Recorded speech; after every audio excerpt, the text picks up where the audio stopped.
Okay, looks like we're good to go. So Guri, you can get started whenever you're ready. Okay, perfect. Thanks. Hi, welcome everybody to CDW Canada's webinar with Palo Alto Networks. Today we'll talk about Prisma SASE, AI-powered innovation. So we'll get started right away here. The agenda for today, we'll do quick introductions. I'll go over the CDW overview, as well as the Palo Alto and CDW partnership. Then I'll hand it over to Palo Alto Networks for a SASE whiteboarding session and a wrap-up. So feel free to put questions in the chat or raise your hand or just come off mute and chat with us. We'd like to keep this interactive if possible. So introductions, I'll start off with myself. My name is Guri Chadha. I'm a Principal Security Solutions Architect with CDW. Been here for just over 2 years. Before that, I was with TELUS for 20 years, working on various different projects and different roles, as you can imagine, over a long period of time there. And I will hand it off to Carl to do an introduction as well. Thanks, Gary. My name's Carl St. Pierre. I'm a SASE specialist at Palo Alto Networks. Been here 6 months now, and previous to that, I was at Zscaler for 3 years, and previous to that at Cisco for almost 10 years. So very familiar on the SASE front, and that's what I'll be going through a whiteboard session for the CDW folks today. Thanks, Carl.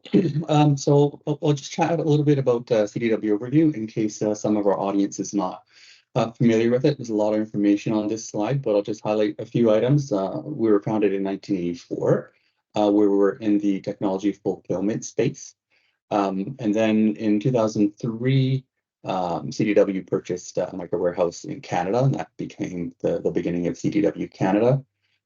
In 2006, we acquired Burby Information Networks, and we got into the technology solution and integrators and advisors space. Fast forward to 2015, when CDW acquired UK-based Kelway, and then we started building out our full capabilities in DevOps, cloud security, ServiceNow, and managed services. And then in 2019, of course, if you're familiar with Scalar Decisions, we grew our Canadian base and capabilities in that space as well. Also wanting to kind of highlight up in this chart here, you'll see CDW is number 4 on CRN's 2023 Solution Providers 500 North American list. So we're in good company here and hoping to move up those charts in the coming years. So moving out from our global focus into our Canadian focus, we have 9 offices all across Canada. Calgary and Toronto are our NOC and SOC. So we have 24/7 operations there for our managed services and our security operations center. Over 1,000 coworkers now, almost $2 billion in revenue, 80 solution architects. So that's myself on the security side.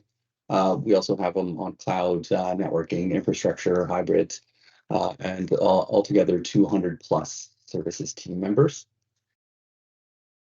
Our approach to security, so we'll kind of focus in a little bit more on security here. Our main approaches are prepare, defend, and respond. So our prepare pillar really focuses in on our risk advisory services team. So threat assessments, and at the end of the presentation, I'll kind of give you a chart of all the different services that we offer. For our defend phase, this kind of loosely translates to our security professional services, where our PS teams help you deploy effective security technologies and solutions. And then moving into a respond phase, this is more our managed security services, so remediation and full management of your security infrastructure. And then a little bit of our Palo Alto partnership. So some highlights here.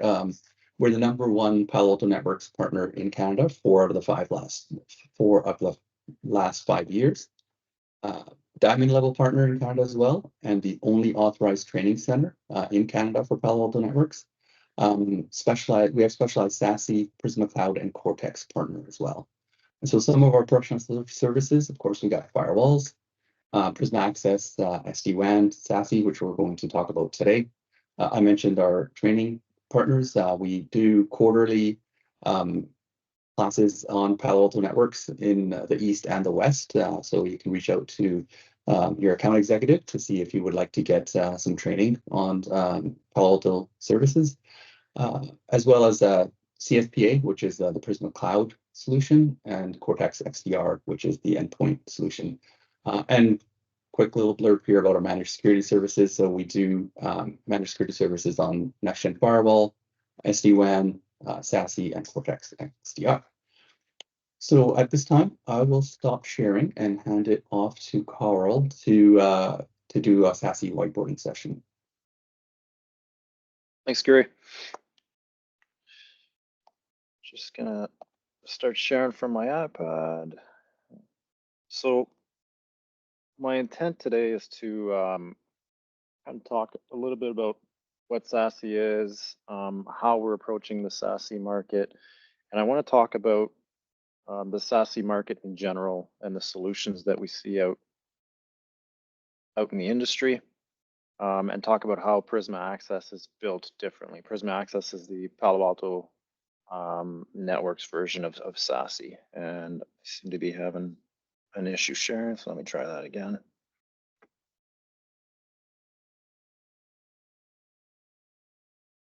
Three, two, one, coming up.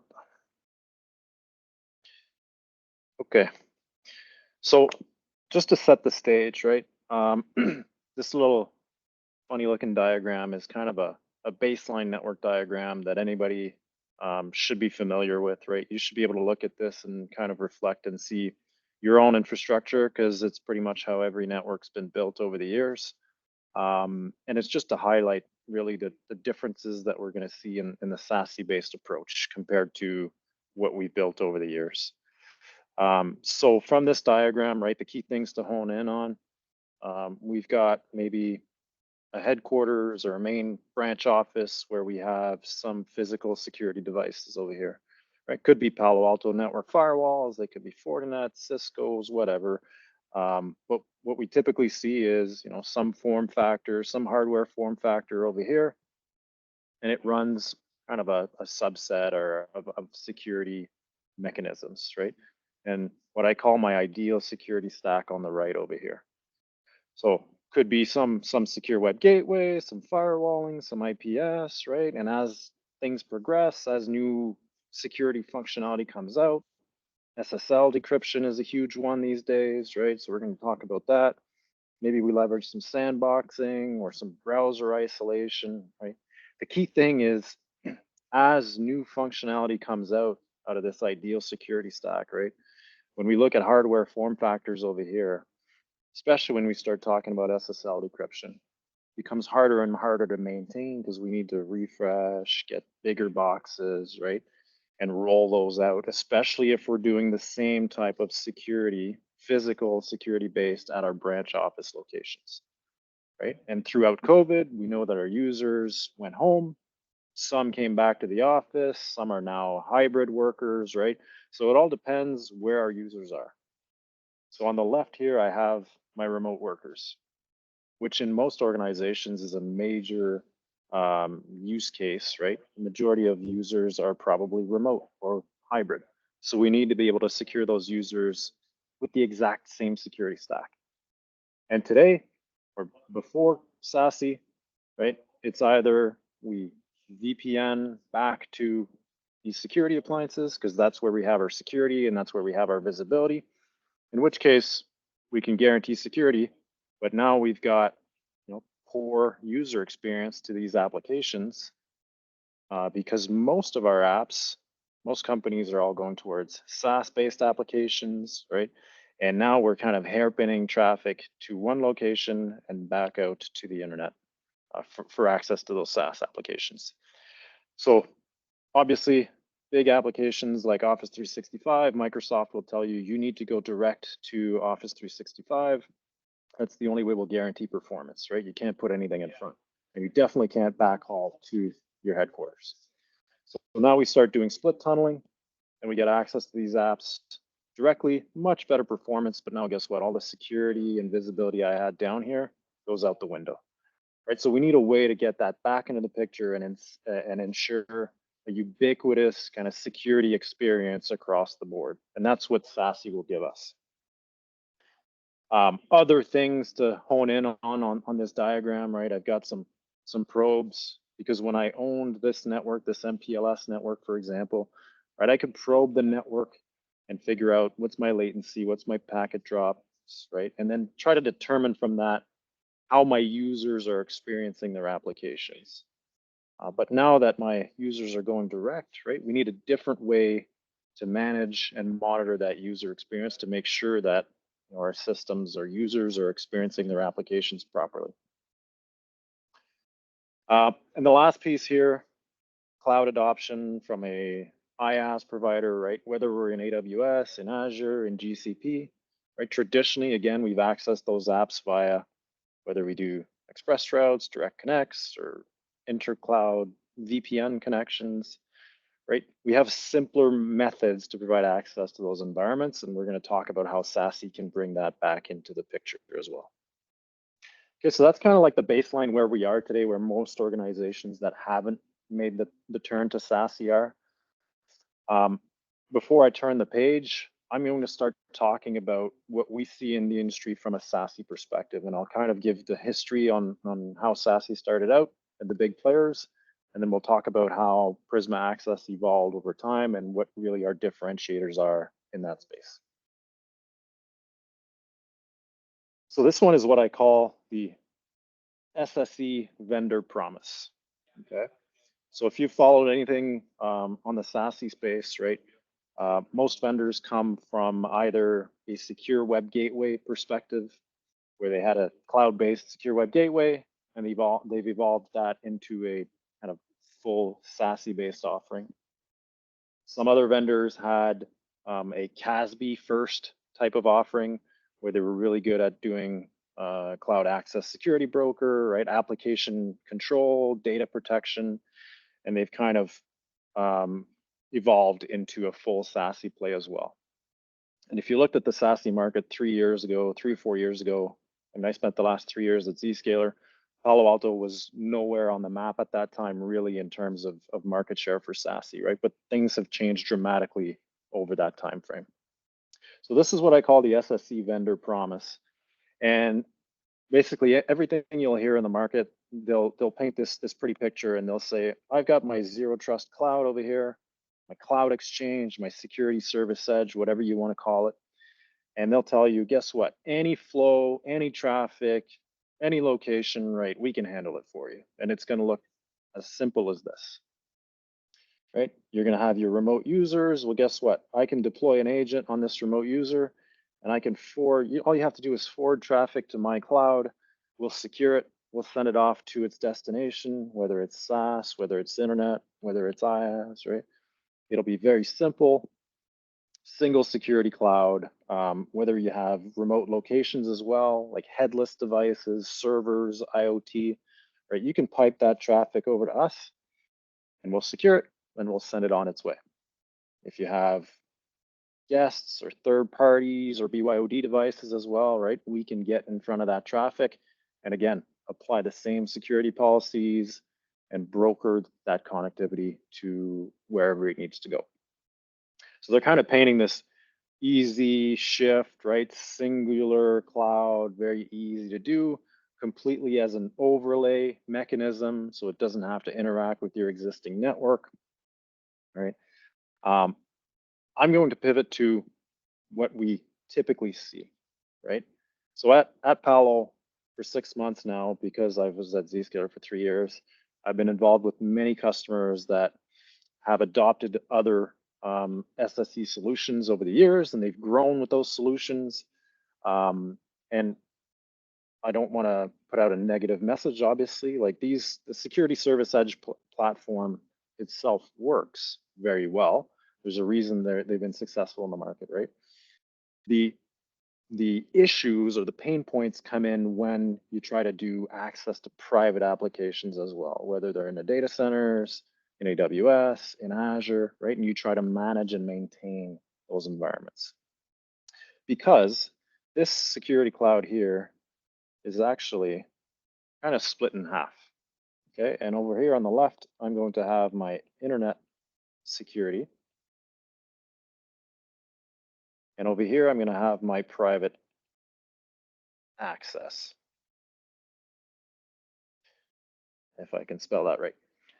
So essentially, I've got one cloud with all my security and one cloud with all my kind of application brokering mechanisms, right? These are completely separate clouds because they come from different backgrounds, right?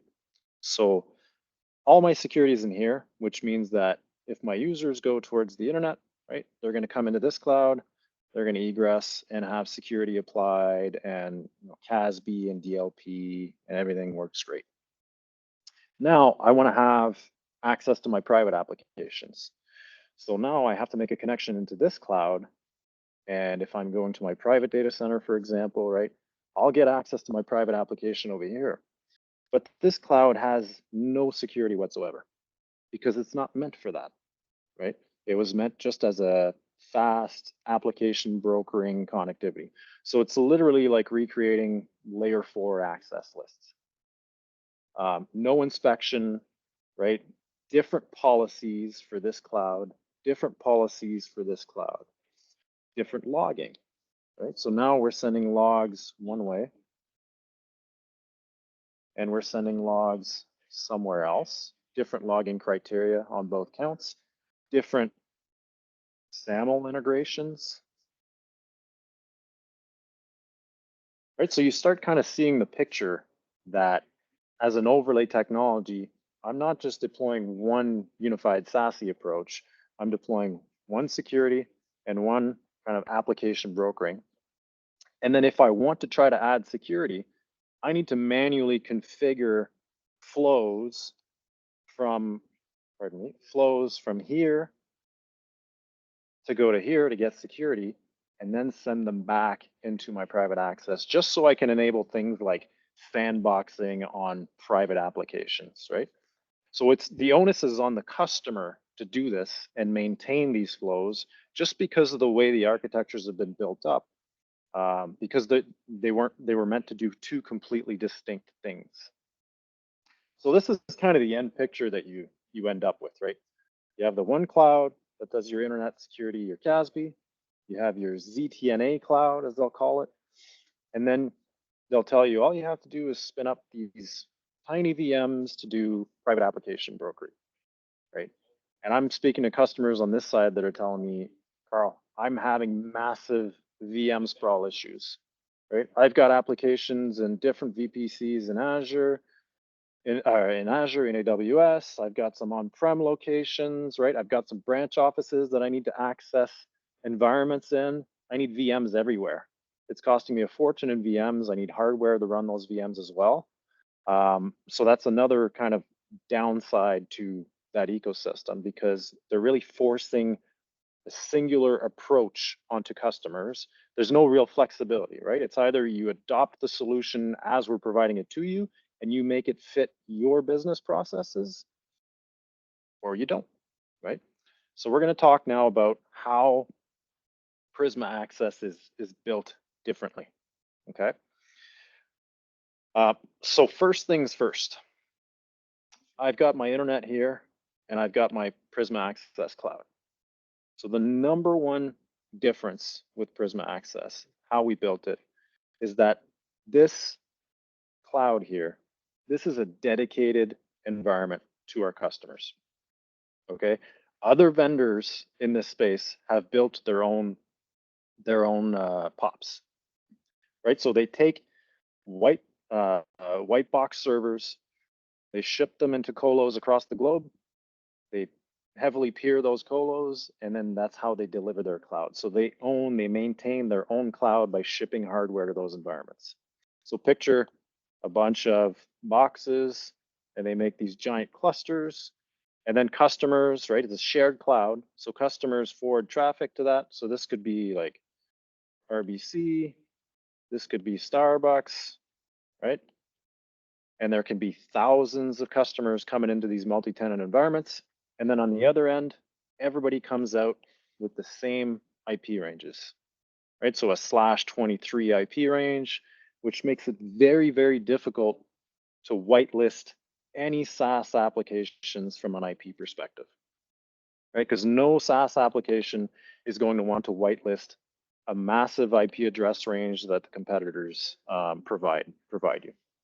So with Prisma Access, first off, we are built on the hyperscalers. So we took the guts of our proven security services in our PAN-OS firewalls and our virtual next-gen firewalls, and we're now delivering those security services as microservices in the cloud, distributed throughout the world. And we do that writing on GCP and AWS.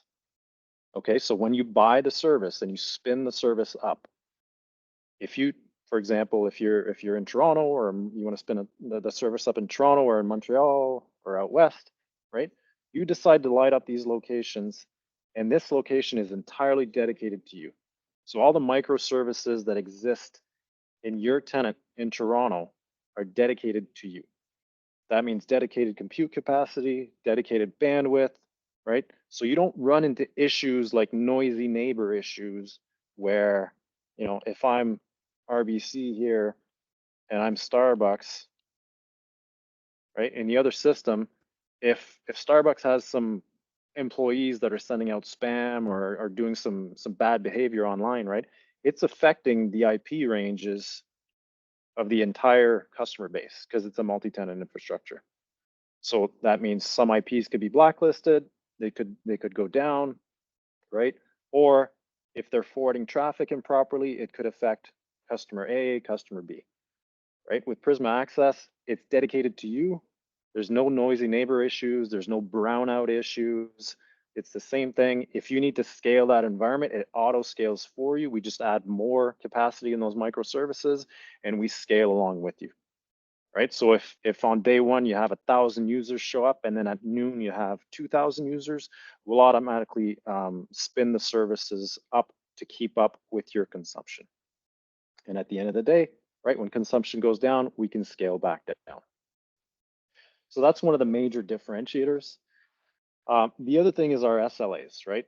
So because we ride on GCP and on AWS, right, we provide access to the Google premium tier fiber backbone.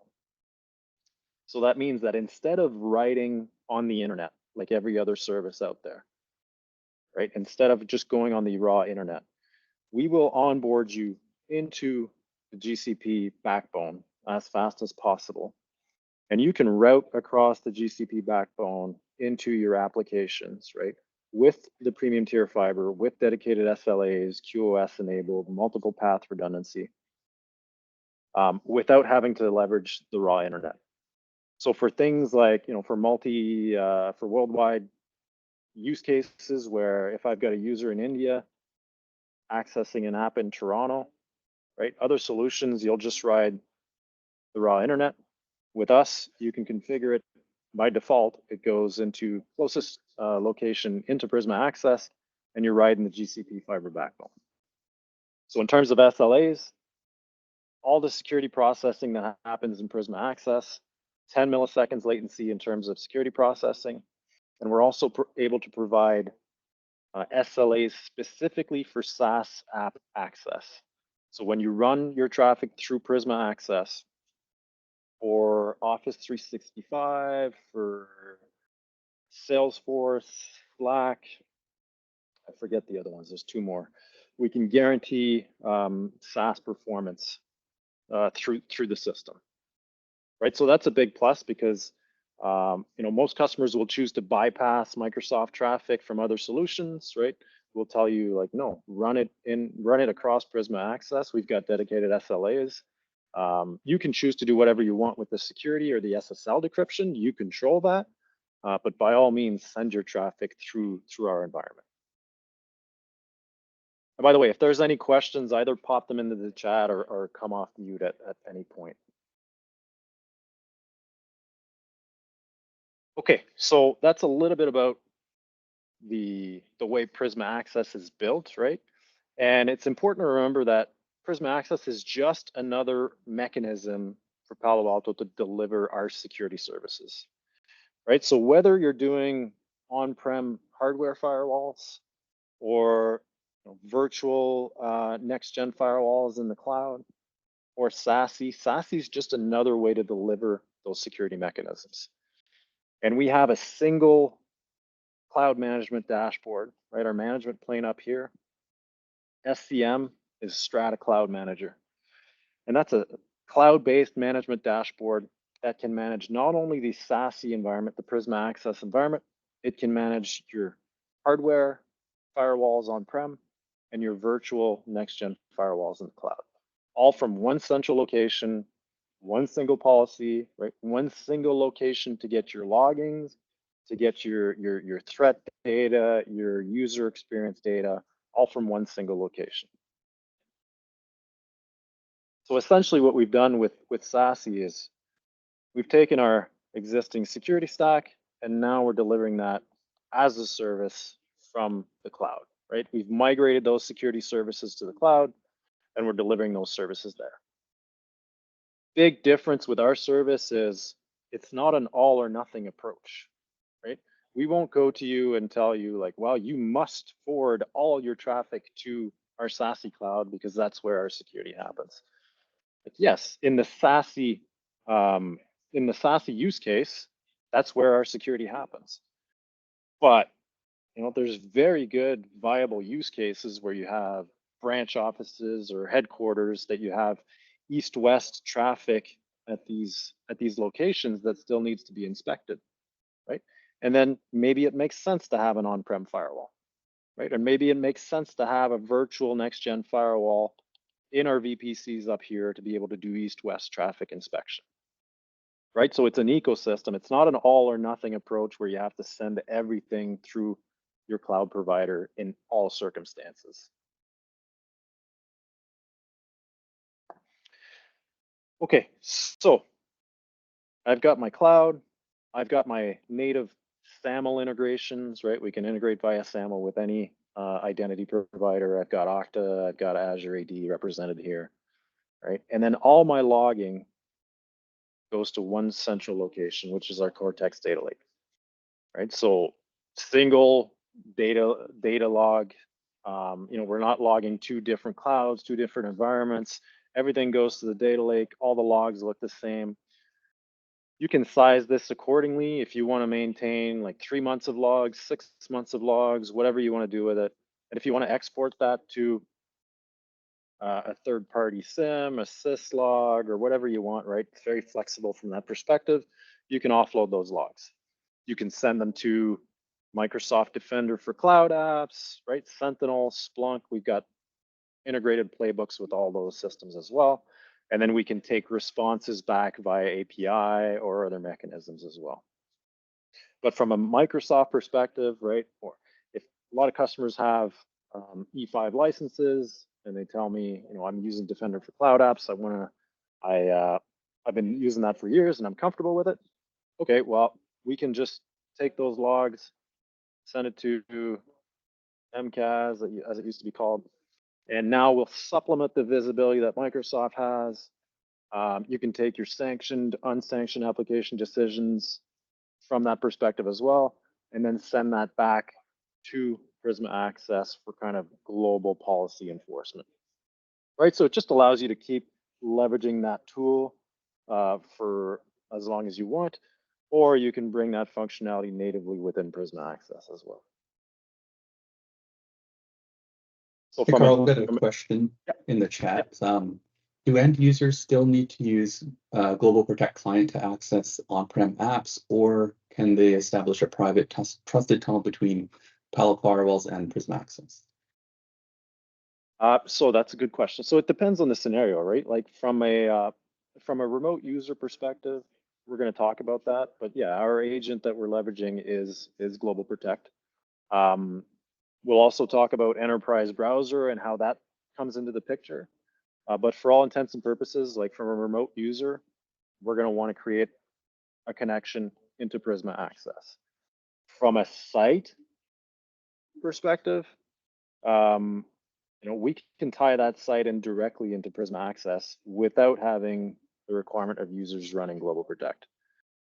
And that's a big differentiator because some competitors can do tunneling to their cloud, but only for internet security, not for ZTNA piece, right? So with us, if you make a tunnel to Prisma Access, it's valid for both internet security and ZTNA. There's literally no difference from our perspective.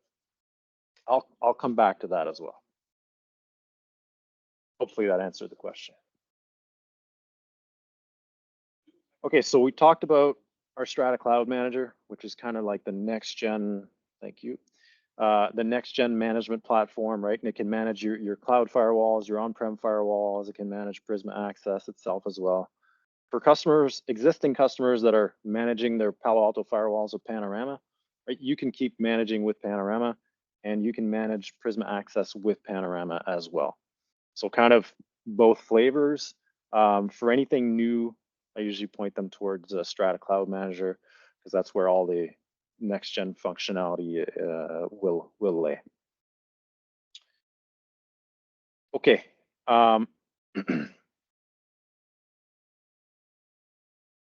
Last thing I wanted to touch on before we go into individual use cases is the high availability resiliency, right? Because we ride on the hyperscalers, right? Because we've built this system on GCP and on AWS, right? Each cloud provider has multiple availability zones within each of their data center locations, right? So at the minimum 2, sometimes 3 and 4 availability zones. So by default, when you spin up the service, right, it's fully redundant. So the microservices that are being spun up in GCP, for example, they'll be spun up in one availability zone, in another availability zone, so that if one availability zone goes offline, it's automatically redundant with the second availability zone. So that gives us intra-cloud failover. And then because we leverage both GCP and AWS, right, we have inter and intra-cloud redundancy capabilities built in without you having to do anything else, right? So when you create, let's say you create a connection to Prisma Access here, if one availability zone goes down, right, it automatically goes to the second availability zone. And there's this completely transparent to our customers, right, as administrators. You can even add more redundancy. Like if you wanted to create a connection to a complete different location, you could do that as well. There's additional cost for that, obviously, because now you're adding extra redundancy, but by default, the service is fully redundant, contained redundant, right? Okay, so let's talk about how we handle remote users first, and then we'll talk about branches and third parties and things like that. So from a remote user perspective, right? I mentioned earlier, right, most people were either split tunneling, going direct essentially with no security, or backhauling to a central location and then going back out to the internet. So with Prisma Access for our remote users, we typically deploy our Global Protect agent, and that's just, it's a lightweight agent that you push out via MDM, Intune, SCCM, right? And because we're automatically integrated via SAML already, presumably we use SSO over here on the endpoint so that when users receive the package, it automatically logs in with the system credentials, and then it creates a tunnel into Prisma Access, right? And now, based on the policy that I've configured here in my stack, right, I would have outbound internet access to my SaaS sanction or SaaS applications. I would have built-in data protection with my DLP policies that I pre-built, right? Or if I'm not ready for DLP, like I don't have to apply all those policies, right? I control all those policies from a cloud perspective. Single location in the cloud. So for things like enabling SSL decryption, right, makes it very simple. We push out the certificate through Global Protect as well. Your own certificate or the Palo Alto one, whichever one you choose. But essentially now we can intercept, we can perform SSL decryption at scale, much easier to scale than on-prem firewalls, right? Because now we're doing it from a cloud perspective. There's no limit to the amount of SSL decryption you can perform up here.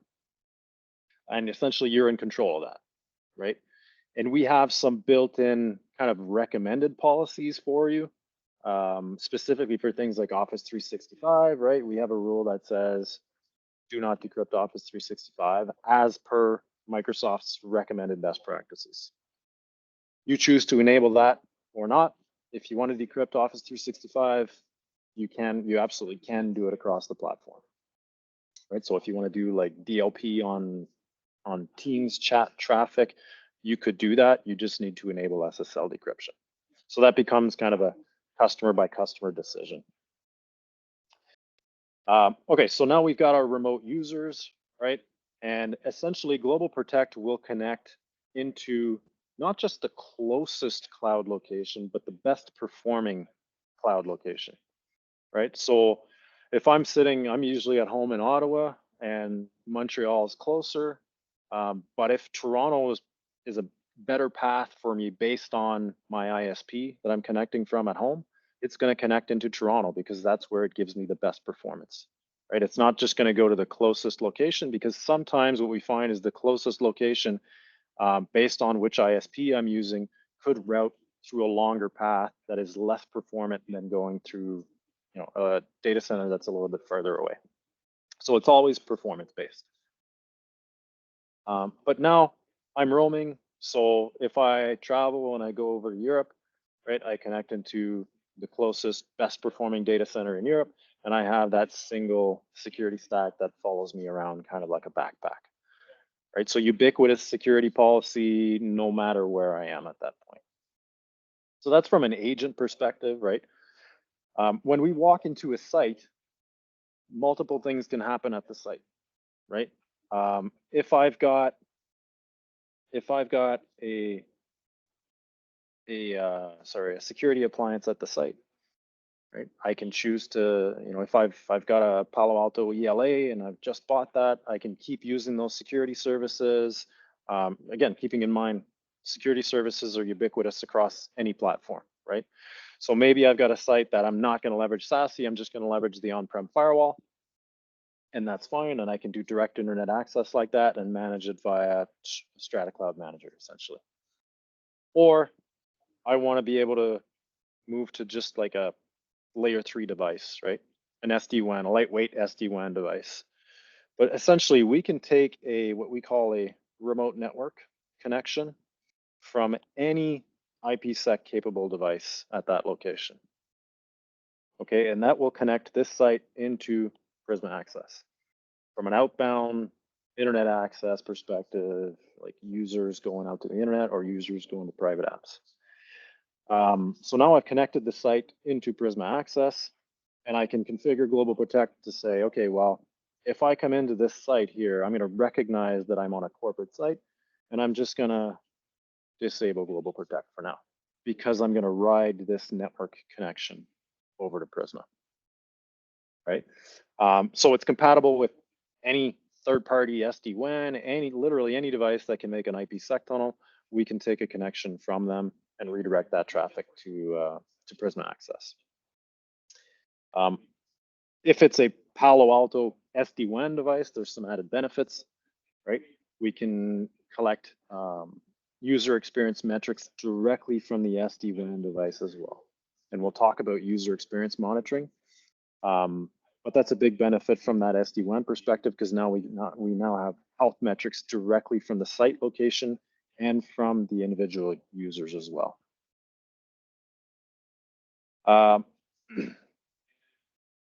Yeah, so if I've got this user that moves into a branch, I can say I'm going to disable this, route across the wire essentially. Or if I've got different scenarios, I've got a branch with literally no infrastructure.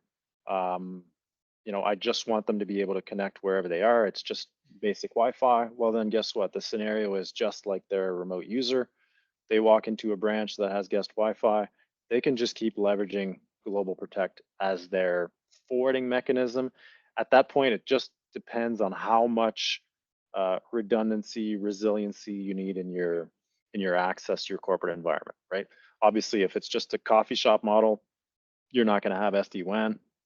Most companies typically like to have multiple link redundancy in order to be able to access their systems. So that handles kind of site access, user access, right? And when we tie in sites, this can be completely agentless, right? Because now the users inside this location, they don't need to run Global Protect. So if you've got users that stay on-prem 100% of the time, you don't need to deploy Global Protect, right? It can be completely transparent. They'll just write across this and have their security policies applied from the cloud. From a private application, right? I need to serve up these applications that are at my data center, that are in my public cloud. So most competitors will tell you, you just need to spin up these VMs, right? And we'll spin up a bunch of VMs down here and some VMs up here. And if you remember earlier, I talked about VM sprawl, right? That's typically what we run into. And then there's implications for the types of applications that you're running, right? Because these systems work with client to server applications, but they won't serve up two-way traffic. They won't serve up legacy applications, right? So it becomes kind of a one-size-fits-all approach without any real flexibility. So for us, what we do is, again, depending on what devices you have on site, let's imagine you have a firewall at your data center. Right? We can take a connection, again, an IPsec connection from this device down here, and now we can provide access to applications down into this environment, two-way, right? Depending on how you want to configure it. So this can serve up, because it's a network-based tunnel, it can serve up client to server, server to client, all the while still applying layer 7 security policies, okay? One of the biggest differentiators, if you remember in our previous slides, right, how we had this, the cloud split in two, and all our security was in here, and this was just application brokering, right? This means that anytime competitors do ZTNA policies, private access, right, there's no layer 7 over here, right? It's just a layer 4 ACL connectivity method. So for us, because it's a singular cloud, right, whether you're going to sanction SaaS, internet, or private apps, we can apply the same exact security policy, including DLP, including layer 7 inspection with our app ID, right? So if I'm providing access to the SAP application down here, and I write my rule, you know, Carl here has access to SAP. On other systems, that's going to look like Carl has access to SAP on port 443. The FQDN, sap.company.com on port 443. That's it, right? No additional inspection. So if I start connecting to this on SAP on 443, I'll get access. But if my traffic is malicious and somehow it now gets profiled as SSH or RDP, right? That connection is going to be allowed all day long, right? Because it's going to be tunneling across what looks like SAP essentially. So for us, we leverage App ID. And if you're familiar with App ID, we have a database of 65,000 different applications. And basically it's layer 7 application recognition. So if I'm going to SAP with the App ID of SAP, which means that we've profiled that traffic as SAP, it's going to allow it.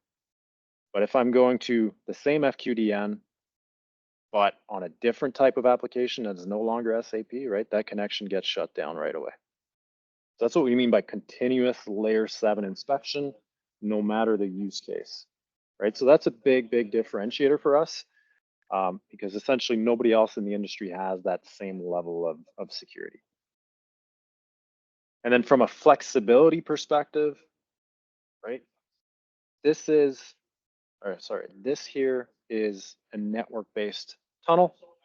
And we can connect to multiple locations that way, but sometimes it does make sense to connect via VMs in specific cloud environments, or if we're doing mergers and acquisitions, right? So depending on the use case, we have the flexibility to spin up our ZTNA connector, which homes into your Prisma Access cloud, joins your kind of tenant, and provides access to applications behind the ZTNA connector, right? This has limitations to it in terms of client server applications, which will shortly go away, but it just gives us the flexibility, the best of both worlds, right? We're not telling you that in all circumstances you need to use our connector. We will position this wherever it makes sense, and we will position network-based tunnels wherever those make sense as well. So it's not a one size fits all. It's a very flexible approach, okay? The one thing customers tell me with other solutions is that they're additive technologies, right? Because other vendors will go in there and tell them, we can remove your firewalls, we can get rid of your firewalls, you can point everything to the cloud, and we can move those firewalls out. I'm going to tell you, one, that never happens in all circumstances, right? There's always pockets of VPN that are left over for backup purposes, access to the environment, things like that, right? So that's why I'm calling them additive technologies. And the goal really is to consolidate. So with our solution, because we're more flexible, right? You don't need any other VPN as a backup because you have Global Protect. And now you're just connecting into the cloud instead of on like an on-prem concentrator, for example.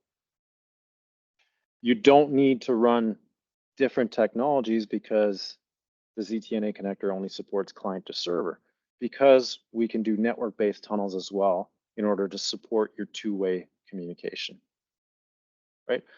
Hopefully that makes sense.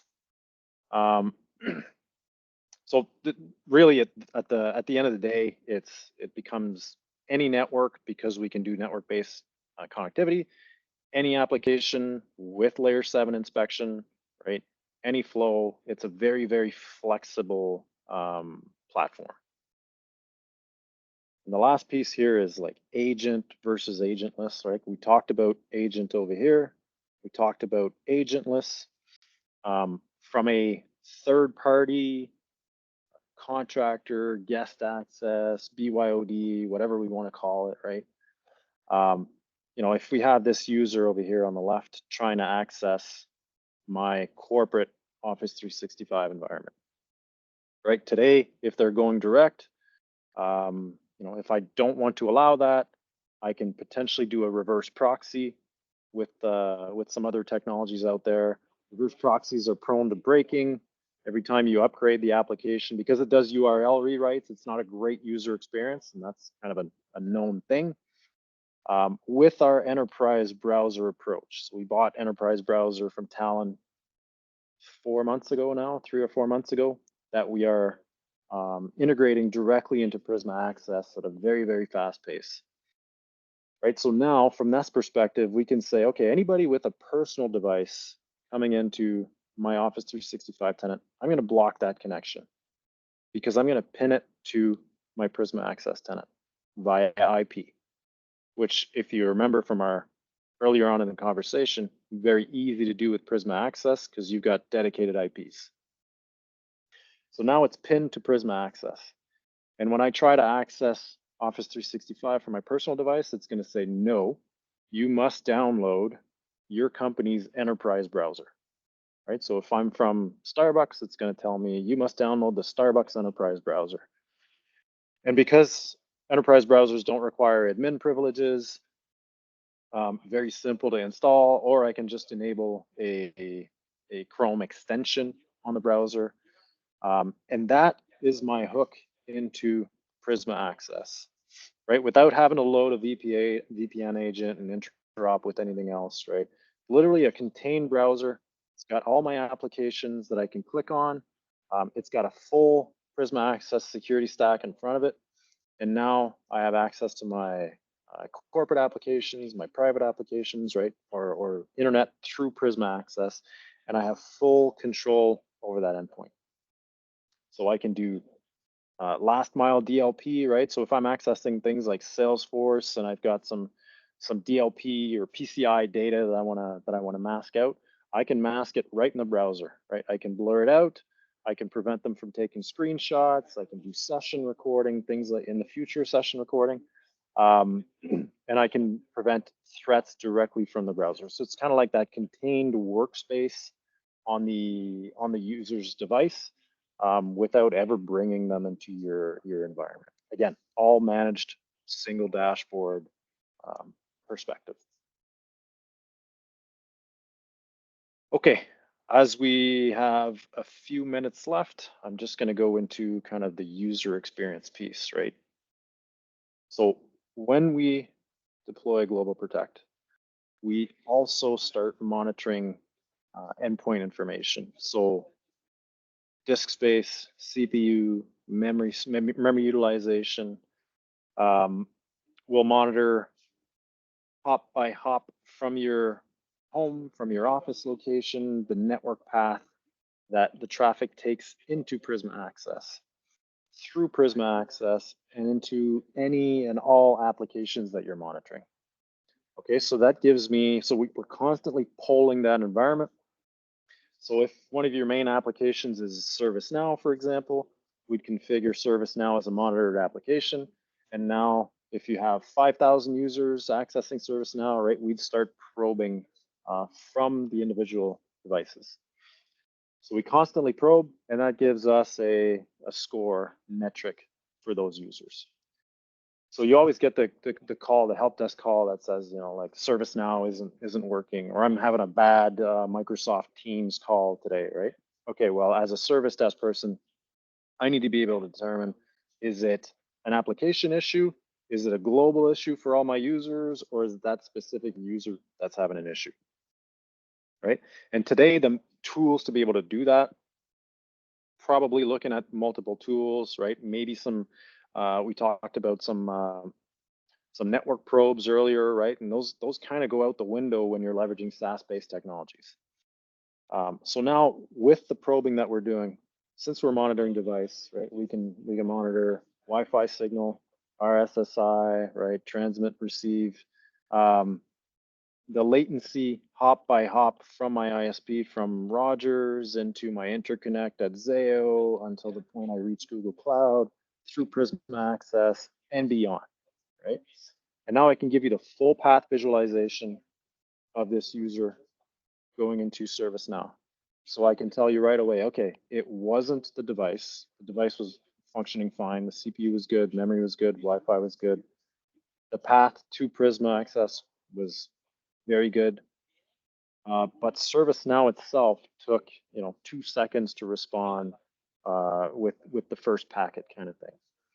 And when I log into the platform, I'll see ServiceNow. And if ServiceNow is red, that means that all my users are having a bad experience to ServiceNow, right? So I know right away that something is happening in my environment that ServiceNow is having a bad experience globally. And if ServiceNow is green, then I can start diving into, okay, which of my users are having a bad experience with ServiceNow? And we've tied in natural language processing to that. So you can literally go into the platform and type out what I just said, right? Which of my users are having a bad experience to ServiceNow today?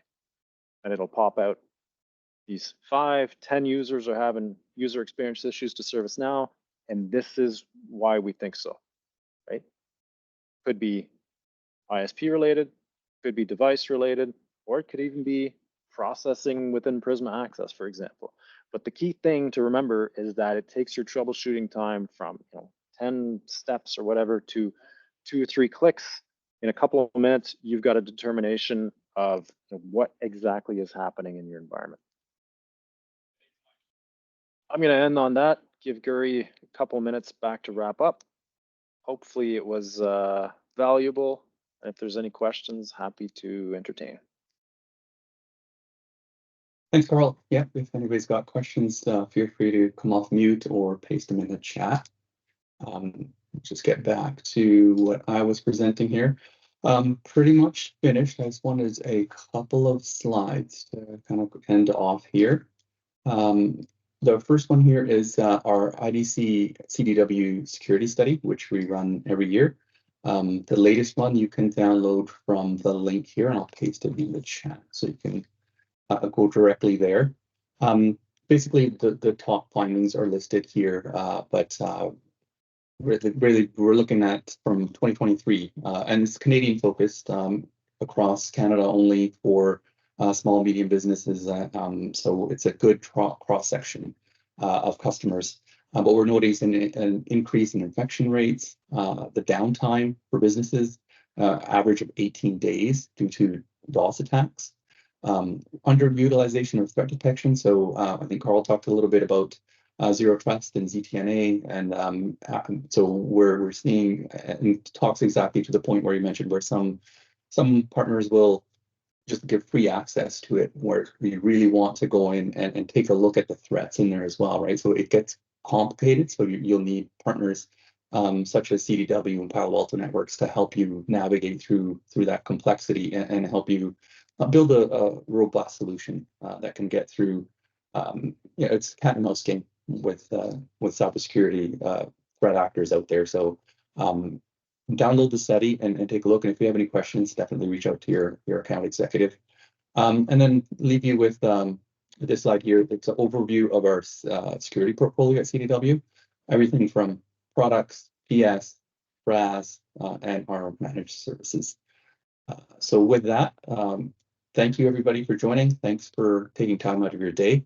And again, if you've got any questions, please reach out to us or your salesperson, and we'll do the best we can to help you out. Thanks again for all your time.